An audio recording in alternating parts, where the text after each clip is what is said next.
اس مال سے اپنا حصہ لے گا۔ صحابہ کرام عمر سے پوچھتے ہیں کہ آپ کی کیا رائے ہے؟ یہ ہم آپ پہ چھوڑتے ہیں، اس کے بعد ہم میں سے اگر کسی کو اختلاف ہوا تو ہم دوبارہ سوچ لیں گے۔ عثمان رضی اللہ تعالیٰ عنہ فرماتے ہیں مجھے لگتا ہے کہ مال بہت زیادہ ہے اور یہ لوگوں کی مدد کرے گا اور انشاءاللہ مزید آگے بھی آئے گا جب باقی فارس بھی ہمارے قبضے میں ہو جائے گا، اور رہا شام، اب تو یہ مکمل طور پر مسلمانوں کا ہے سوائے بیت المقدس کے۔ خدا مناسب وقت پر اس کے حصول میں سہولت عطا فرمائے گا۔ اس کے علاوہ لوگوں کی آبادی میں بھی اضافہ ہو رہا ہے۔ عمر رضی اللہ تعالیٰ عنہ کہتے ہیں یہ صحیح ہے، تو آپ کیا رائے دیں گے؟ صحابی کہتے ہیں وہی کریں جو رومیوں اور فارسیوں نے کیا، سپاہیوں اور تنخواہوں کا اندراج کریں، ایک نگران کو مقرر کریں، درج کریں لوگوں کے درجے اور ان کی تنخواہوں کو۔ اس طرح ہم جان پائیں گے کہ کس کو بیت المال سے کتنی رقم مل رہی ہے اور کس کو اجر نہیں مل رہا، اور ہم یہ بھی جان پائیں گے کہ کسی ہنگامی صورتحال کے لیے کتنا خزانہ رہ جائے گا۔ عمر رضی اللہ تعالیٰ عنہ یہ رائے سننے کے بعد کہتے ہیں کہ یہ ایک اچھی رائے ہے، ہم ایک اور اندراج خانہ بھی بنائیں گے جس میں ہم خطوط اور پیغامات کو رکھیں گے جو ہمیں موصول ہوں گے، ان میں کاتب بھی ہوں گے جو ہمارے خطوط لکھیں گے۔ اب ہمارے پاس بہت سے حکومتی عہدے دار ہیں اور خطوط بھی بہت زیادہ ضروری ہیں۔ علی رضی اللہ تعالیٰ عنہ فرماتے ہیں اور اسی طرح کا ایک اندراج خانہ زمینی محصولات کے لیے بھی ہونا چاہیے۔ اس منظر میں اسلم عمر رضی اللہ تعالیٰ عنہ کے حکم کے مطابق اس عورت کے گھر جاتا ہے، اسے کچھ کپڑے اور گھر کا سامان دیتا ہے۔ جب عورت اس سے دریافت کرتی ہے تو اسلم جواب دیتا ہے کہ انہوں نے ساتھ کو خط لکھ دیا ہے کہ وہ تمہارے شوہر کو چھٹی دیں، حتیٰ کہ انہوں نے یہ حکم بھی دیا ہے کہ شادی شدہ سپاہی صرف 4 مہینوں کے عرصے تک ہی گھر سے دور رہ سکتے ہیں۔ اسلم یہ کہہ کر چلا جاتا ہے۔ عورت حیران رہ جاتی ہے کہ امیر المومنین کو میرے دل کا حال کیسے معلوم ہوا۔ اس منظر میں صحابی امیر المومنین سے کہتے ہیں کہ صرف یہ آپ پر منحصر نہیں ہے،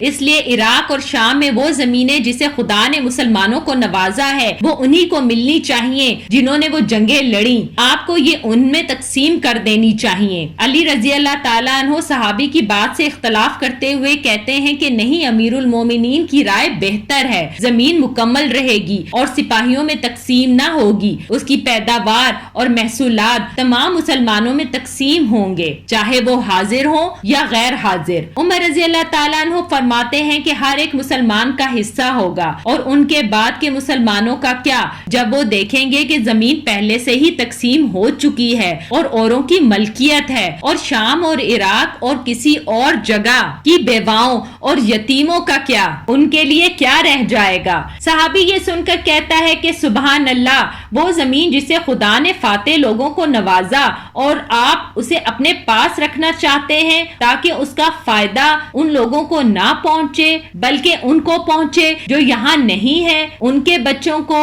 ان کی آنے والی نسلوں کو۔ عمر رضی اللہ تعالیٰ عنہ کھڑے ہو کر کہتے ہیں کہ میں کیوں نہ کروں؟ کیا خدا نے اپنے رسول صلی اللہ علیہ وآلہ وسلم کو صرف آج کے دور کے لوگوں کے لیے بھیجا تھا؟ کیا اسلام اس لیے آیا کہ وہ صرف اس دور کے لوگوں کے معاملات کو طے کرے؟ خدا کی قسم مجھے ڈر ہے کہ خدا مجھ سے سوال کرے گا ان کے بارے میں جو میرے بعد آئیں گے۔ آج ہم جو بھی فیصلہ کریں گے وہ صرف جو زندہ ہیں ان پر ہی اثر انداز نہ ہوگا بلکہ آنے والی نسلوں پر بھی اثر انداز ہوگا۔ اگر کوئی بھی فیصلہ شر اور نا انصافی پر مبنی ہوا تو ہم سب اس کا حساب دیں گے۔ وہ ایک برا حکمران ہے جو کہتا ہے اس کو صرف انہی کو دیکھنے کی ضرورت ہے جو اس کے زیر سایہ ہیں، اور یہ کہ اس کے بعد جو آئے اس سے ان کا کوئی تعلق نہیں۔ آج ہم ایک مسلمان ریاست کا قیام کر رہے ہیں، اس لیے اس کو مضبوط اور مستحکم ہونا چاہیے، آنے والی نسلوں کے لیے بھی۔ خدا کی قسم میں زمین کو تقسیم نہ کروں گا ایک نسل کو امیر کرنے کے لیے اور باقی رہ جانے والی نسلوں کو غریب کرنے کے لیے، اور خدا نے بھی یہی کہا ہے۔ علی رضی اللہ تعالیٰ عنہ ان سے پوچھتے پوچھتے ہیں اور ہمارے ان شہروں کا کیا جنہیں فوج کی ضرورت ہے تاکہ وہ ان کا دفاع کریں؟ ہم کس طرح ضروری مال کو استعمال کر سکتے ہیں اگر زمین تقسیم کر دی جائے؟ عمر رضی اللہ تعالیٰ عنہ فرماتے ہیں کہ یہ حق ہے، لیکن اس سے بھی زیادہ ان کسانوں کا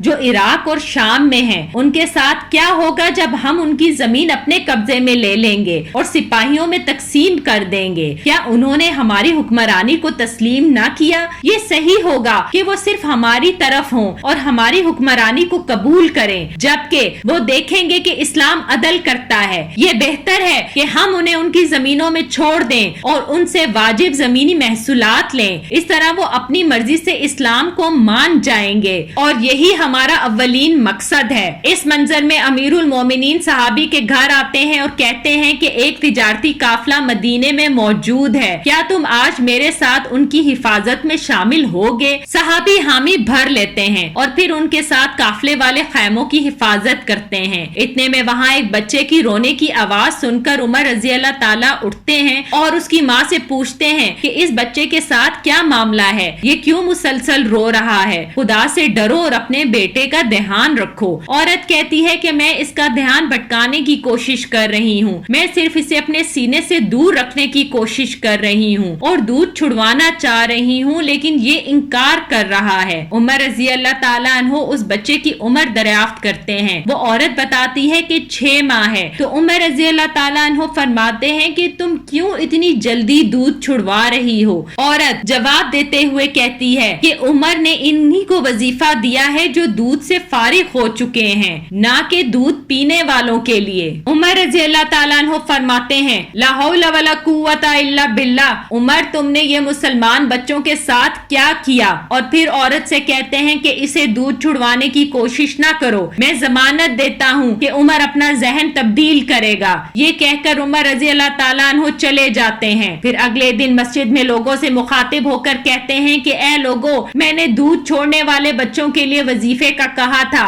لیکن اب میں نے اپنا ذہن تبدیل کر دیا ہے، اب سب بچوں کو وظیفہ ملے گا، چاہے وہ دودھ پیتا ہو یا نہ۔ ہم اسے وقت کے ساتھ ساتھ بڑھائیں گے جیسے جیسے بچوں کی عمر میں اضافہ ہوگا اور ان کی ضروریات بڑھیں گی۔ اور پھر اسلم کو کہتے ہیں کہ اس خبر کو پورے مدینے میں پھیلا دو۔ اس منظر میں عمر ابن العاص خط بھیجتے ہیں جس میں لکھا ہوتا ہے کہ انہوں نے 4 مہینے سے بیت المقدس کا محاصرہ کیا ہوا ہے، لیکن اس کی دیواریں اس کا دفاع کر رہی ہیں۔ رومی سپہ سالار اس کے دفاع کا قائد ہے، حالانکہ وہ مصر بھاگ گیا ہے کیونکہ وہ مایوس ہو گیا تھا کہ اسے کوئی مدد نہیں ملنے والی۔ عمر رضی اللہ تعالیٰ عنہ صحابہ کرام سے کہتے ہیں کہ شہر کے لوگوں اور اس کے سرداروں نے یہ خواہش کی ہے کہ وہ ہمارے امن معاہدے میں داخل ہونا چاہتے ہیں، حالانکہ انہوں نے ایک شرط رکھی ہے کہ میں خود ان سے معاہدہ کروں۔ آپ لوگوں کی کیا رائے ہے؟ ایک صحابی فرماتے ہیں کہ امن کے مقدمے کی بات ہو تو واضح طور پر وہ ان حالات میں نہیں ہے کہ اپنے شہر کی حفاظت کریں۔ اس کے بعد جبکہ رومی فوجیں وہاں سے چلی گئی ہیں، مجھے لگتا ہے کہ آپ کو بذات خود نہیں جانا چاہیے، پھر وہ یہ محسوس کریں گے کہ آپ ان کی پیشکش سے خوش نہیں ہیں اور ان سے لڑائی کرنے کے لیے تیار ہیں۔ علی رضی اللہ تعالیٰ عنہ فرماتے ہیں کہ مجھے لگتا ہے کہ یہ بہتر ہوگا کہ آپ خود جائیں اور ان سے معاہدہ کریں جیسے کہ انہوں نے درخواست کی ہے، وہ امیر المومنین سے معاہدہ کرنا چاہتے ہیں، اس طرح وہ پر امید رہیں گے اپنی حفاظت اور اپنی عبادت گاہوں کی حفاظت کے لیے۔ وہ یہ یقین دہانی کرنا چاہتے ہیں کہ کوئی بھی مسلمان بعد میں آپ سے ہوا معاہدہ نہ توڑ پائے، آپ خدا کے فضل سے وہاں پر جائیں۔ دوسری طرف عمر رضی اللہ تعالیٰ عنہ بیت المقدس پہنچتے ہیں، وہاں کے رہائشی ان کا انتظار کر رہے ہوتے ہیں۔ عمر رضی اللہ تعالیٰ عنہ عمر کے ساتھ ان کی طرف بڑھتے ہیں، وہاں موجود ایک بزرگ شخص عمر رضی اللہ تعالیٰ عنہ کو کہتا ہے کہ آپ کو یہاں خوش آمدید۔ وہاں کے رہائشی لوگ مسلمانوں کے پہناوے کو دیکھ کر ایک دوسرے سے کہتے ہیں کہ ان میں سے کوئی بھی بادشاہ کی طرح نہیں دکھتا۔